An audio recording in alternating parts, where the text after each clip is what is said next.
मेरे साथ मौजूद हैं समी इब्राहिम साहब और आज के इस प्रोग्राम में हमारे साथ मौजूद हैं साबिक सफ़ीर अब्दुल बासित साहब और इसके साथ साथ हमारे सीनियर रिपोर्टर अनवर अब्बास साहब भी हमारे साथ मौजूद हैं। यकीनी सी बात है साबिक सफ़ीर अब्दुल बासित साहब हमारे साथ मौजूद हैं, इसका मतलब ये है कि हम इंटरनेशनल रिलेशंस के हवाले से बात करेंगे।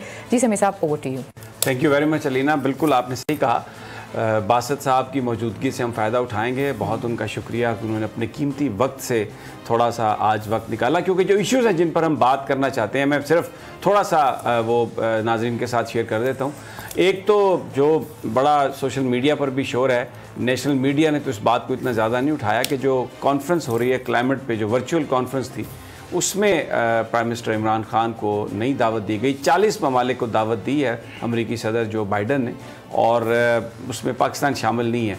लेकिन जो कैटेगरीज़ थी जिन ममालिक को बुलाया जाना था, उनमें पाकिस्तान सर फहरिस्त था। इन्वायरमेंट के हवाले से ये कॉन्फ्रेंस थी और बड़ी एक जो बात थी कि पाकिस्तान इससे पहले बाकायदा तौर पर ये एक ख़त के ज़रिए इत्तला दे चुका था, रिक्वेस्ट भी कर चुका था अमेरिका को कि वो they are looking forward to participate in this conference, लेकिन वो नहीं बुलाया गया। क्या हुआ, क्यों हुआ? और फिर सी पैक के हवाले से कुछ इंफॉर्मेशन आ रही है। चाइना और ईरान का एक एग्रीमेंट तो हुआ है, लेकिन वहाँ पर कुछ रिमार्क्स इस तरह के आए हैं, मुख्तलिफ चैनल्स में प्ले अप हुआ है, जिसमें ये कहा गया कि ईरान उन ममालिक में शामिल नहीं है जो एक ही टेलीफोन कॉल पर अपनी खारजा पॉलिसी बदल देते हैं।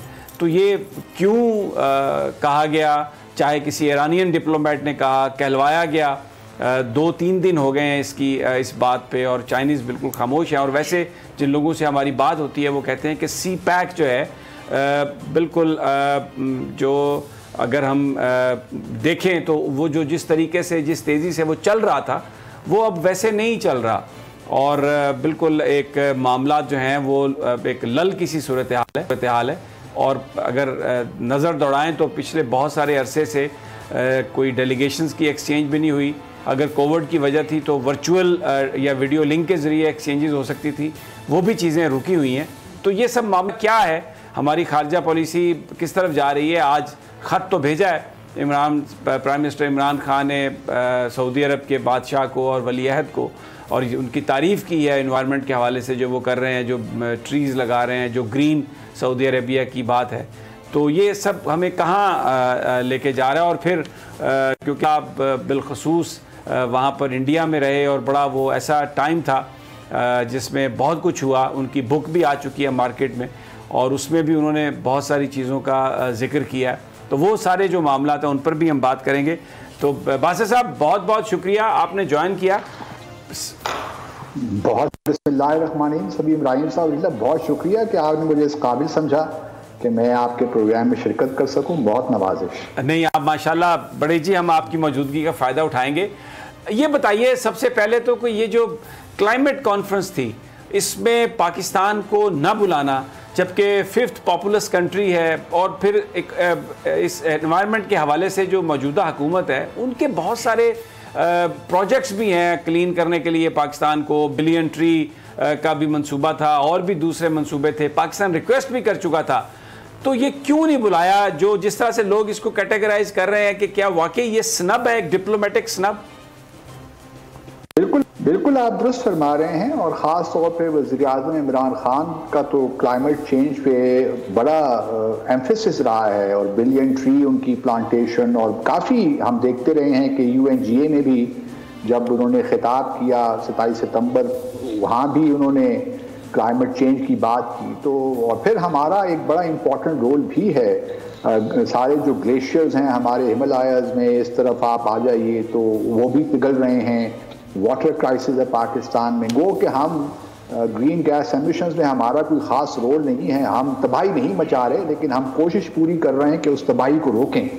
और हमारा कंट्री तो एक रोल मॉडल हो सकता था दूसरे ममालिक के लिए। तो ये बड़ी परेशान कुन बात है, जो मैं इसे समझ सका हूँ कि अगले 4 साल बाइडन की हुकूमत के एडमिनिस्ट्रेशन हमारे लिए बहुत मुश्किल होंगे।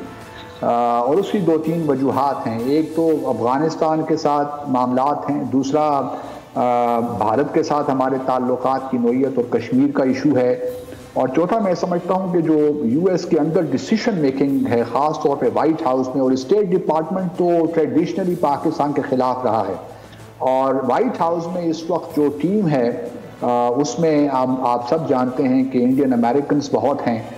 तो हमें अब थोड़ा सा, मुझे तो ये इससे ताज्जुब भी हुआ है, क्योंकि हम तो ये क्लेम करते रहे कि हमारे इस वक्त जो पॉलिसी मेकिंग में लोग हैं उनका बड़े कॉन्टेक्ट्स हैं, बड़ा इन्फ्लुएंस है वॉशिंगटन डीसी में, और हमारे ताल्लुकात भी बेहतर होने जा रहे हैं। तो मेरे लिए एक बड़ी अचंभे की बात है, और मुझे लगता है कि आइंदा 4 साल काफ़ी मुश्किल गुजरेंगे यूएस के साथ। अच्छा बादशाह साहब, अगर हम थोड़ा सा इसको एनालाइज करें तो इस वक्त ये जो इन्वायरमेंट जो कौंसिल, ये जो मीटिंग है क्लाइमेट की, ये जो कॉन्फ्रेंस थी, इसको वाइट हाउस ही इसको ऑर्गेनाइज कर रहा है, और जॉन कैरी जो इससे पहले सेनेटर थे, फिर अमेरिकी सदारती उम्मीदवार भी रहे, वो अब इन्वायरमेंट सेक्रेटरी बड़े पावरफुल और बहुत क्लोज हैं वो जो बाइडन के।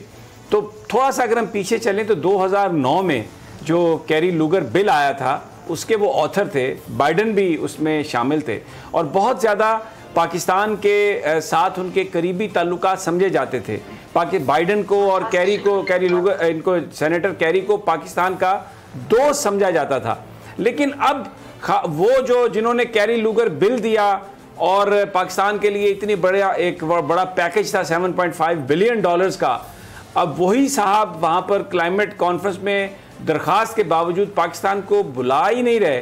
तो ये क्या हुआ? इसके कुछ आपको समझ आई, क्या हुआ क्या ये? देखिए, इसका तो मैं कुछ नहीं कह सकता, सिर्फ स्पेकुलेट ही कर सकता हूँ। लेकिन असल चीज़ देखिए जो होती है ना, इस किस्म के जब इवेंट्स होते हैं, और अगर किसी मुल्क को, और ख़ास तौर पे ऐसे मुल्क को जो बहुत अहम भी हो किसी ख़ास इशू पे, और अगर उसको बाहर रखा जाए तो ऑब्वियसली ये मैसेजिंग होती है, और दुनिया को भी बताना होता है कि हम किस तरह ममालिक को अब ट्रीट करेंगे आगे। देखिए इस कॉन्फ्रेंस में सो मच सो कि चाइना और रशिया भी है, चलें वो तो P5 कंट्रीज़ में आते हैं, उनका मामला ज़रा डिफरेंट है।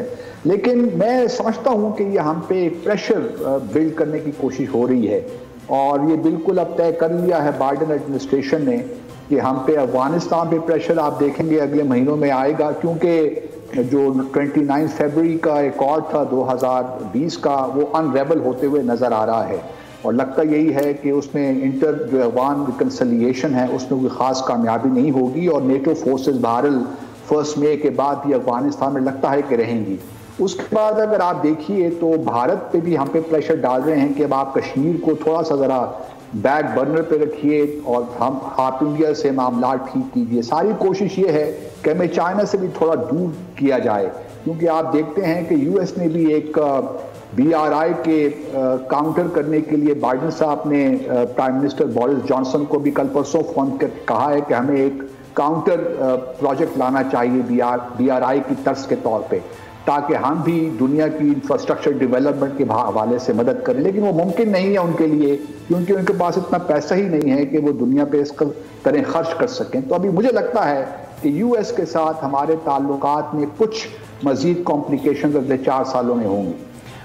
अगर हम तो ये सुनते आए और ये बात पाकिस्तानी सफारतकार भी करते रहे, अमेरिकन भी ये कहते रहे कि अफ़गानिस्तान के हवाले से जो पाकिस्तान का किरदार है वो बड़ा नागुज़ीर है, और वो जो रोड है पीस की अफ़गानिस्तान में वो पाकिस्तान के ज़रिए से गुज़र के जाती है। लेकिन अभी रिसेंटली लॉयड ऑस्टन जो उनके वज़ीर दिफ़ा हैं, वो 2 दिन का दौरा उन्होंने इंडिया का किया, बड़ा वार्म वेलकम हुआ वहाँ पे। उसके बाद पाकिस्तान की एयर स्पेस को यूज़ करते हुए वो काबुल गए, वहाँ पर उन्होंने बात की, तो वहाँ पर भी पाकिस्तान की शिकायतें हुई और इंडिया में भी शिकायतें हुई। फिर वो पाकिस्तान की फ़ज़ा से गुज़रते हुए वो वापस चले गए अमेरिका, और सिर्फ जनरल कमर जावेद बाजवा का उन्होंने एक टेलीफोन किया, यहाँ पर कोई टच डाउन करना भी मुनासिब नहीं समझा। तो ये तो बिल्कुल ही ऐसा लग रहा है कि जैसे अमेरिका ये तय कर चुका है कि अगले 5 का स्ट्रेटेजिक पार्टनर होगा, और पाकिस्तान को तो टोटली उन्होंने बिल्कुल वो जैसे कहते हैं ना ब्रश साइड, एक साइड पर निकाल के फेंक दिया। बिल्कुल आप दुरुस्त फरमा रहे हैं, और हमें किसी खुशफहमी में देखे नहीं रहना चाहिए। मैं तो यही बार बार कहता भी रहा हूँ कि हमारे यूएस के साथ ताल्लुकात उस लेवल के नहीं हो सकते जो भारत के साथ हैं, लेकिन इसका हरगिज़ मतलब ये नहीं है कि हमारे यूएस के साथ ताल्लुकात हो नहीं सकते। हमें अपनी स्ट्रेंथ्स को देखना है,